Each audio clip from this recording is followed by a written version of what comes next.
Les amis, au Sénégal, Ousmane Sonko et Bachirou Diomaye Faye sont en train de frapper la France.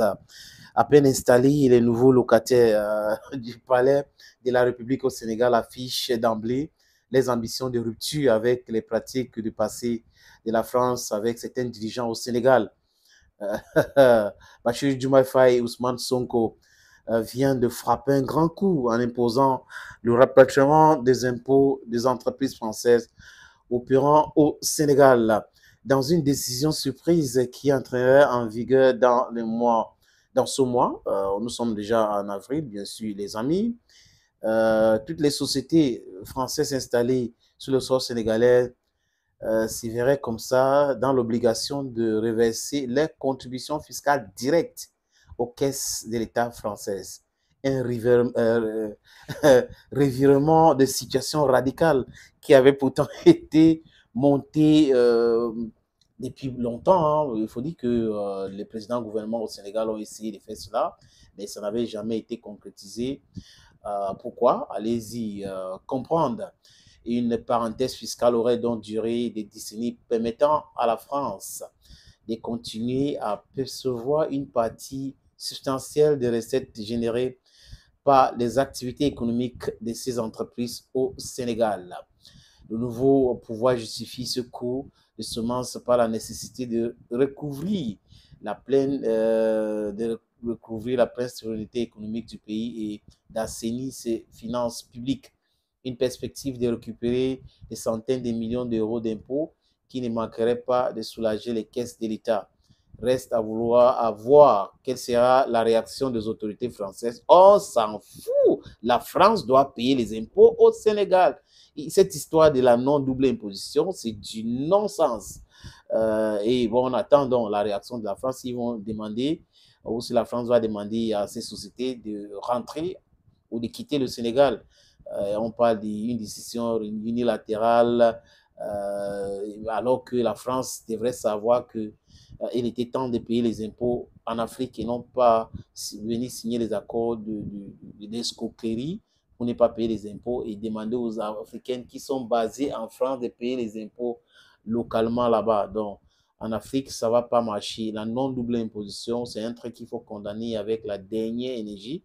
Et beaucoup de pays africains, à l'instar du Mali, du Burkina Faso et du Niger, condamnent cet état des choses et tout le monde sait que Ousmane Sonko, c'est un expert en fiscalité, inspecteur d'impôts, y compris aussi le président Bachirou Diomaye Faye. Donc, les deux avaient déjà annoncé les couleurs. C'est pas comme si c'est nouveau. Ils avaient déjà annoncé les couleurs qu'une fois élu président, la France devrait commencer à dénoncer ou à se séparer de ses anciennes habitudes.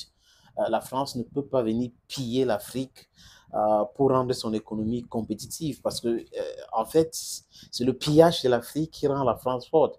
Cette France-là qui n'a plus d'industrie, cette France-là qui importe tout pratiquement, sauf dans l'armement. Et cette France ne peut pas venir nous imposer le franc CFA, cette France ne peut pas venir nous imposer la non-double imposition. Comment comprendre que les structures, les sociétés, les multinationales françaises qui travaillent en Afrique, qui font toutes les recettes en Afrique, des milliards et des milliards, vont aller payer les impôts plutôt en France? Et que les sociétés africaines qui sont basées en France vont payer les impôts aussi en Afrique. C'est du n'importe quoi, c'est l'escroquerie. Il y a quelle société africaine en France?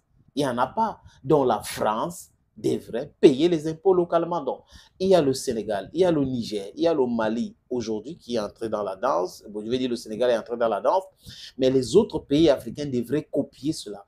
La Côte d'Ivoire est spoliée par la France, est pillée par la France. Ce n'est pas moi qui le dis, ce sont des députés ivoiriens qui l'ont dit, les députés français, désolé les amis, qui ont dit ça à l'Assemblée nationale de la France.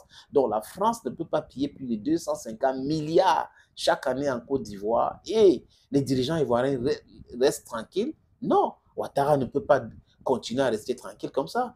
2025, c'est demain et je suis sûr que le nouveau président ivoirien va revoir tous ces accords bidons, cette escroquerie, cette vol en ciel ouvert que la France orchestre en Afrique. Personne ne doit accepter cela. Donc, il faut encourager notre ami Bachirou Diomaye Faye et son premier ministre qui est son mentor, Ousmane Sonko, d'aller de l'avant. C'est comme ça. La souveraineté du pays, c'est quelque chose qu'il ne faut pas badiner avec. Il faut respecter ce pays et il ne faut pas venir continuer avec cette histoire de colonialisme, de l'impérialisme. Non, nous sommes en 2024, les choses doivent être claires.